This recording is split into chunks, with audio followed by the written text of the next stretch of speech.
What's up? Sean here. Going to explain to you why I got this question wrong and how to answer it correctly. So here we have this purpose question and we have Emily Dickinson's poem Hope. When we look at some of the important parts of this poem, we see that hope is a thing with feathers, so it's being compared to a bird, but it's really being compared to a bird just to kind of highlight a few aspects of hope. So we see that hope perches in the soul, sings a tune, never stops. So perches, sings, never stops. So it seems to be doing something good and does it continuously. Sweetest in the gale is heard, and sore must be the storm. A gale is a storm. So the fact that hope is enduring in the storm and it still sings seems to be a point that the speaker of this poem is trying to make.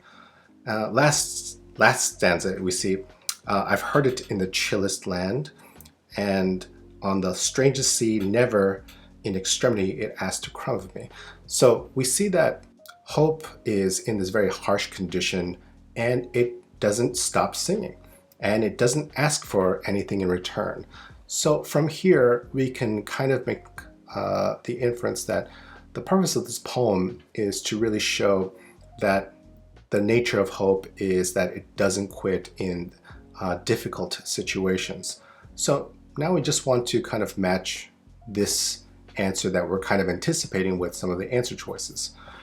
Now when we look at A, to compare the similarities between hope and a bird, again, we're not really trying to, the speaker is not really trying to say like hope and the bird have a bunch of similarities. When we look at Bravo, to emphasize the fragility of birds. Well, we see it's not fragile. You know, it endures through the storm. So Bravo can't be right. Charlie looks good because it says to demonstrate the resilient and generous nature of hope. And we see both these qualities because it's resilient, because it's able to kind of endure harsh conditions, and it's generous because it does not ask for anything in return. So this looks good. And Delta, to imply that the speaker of the poem is hopeless. But if he's hopeless, then wouldn't talk about the resilient and enduring and generous nature of hope if that were the case. So this is clearly wrong. So our answer is clearly answer choice Charlie, C. Got it? Good. Sean out.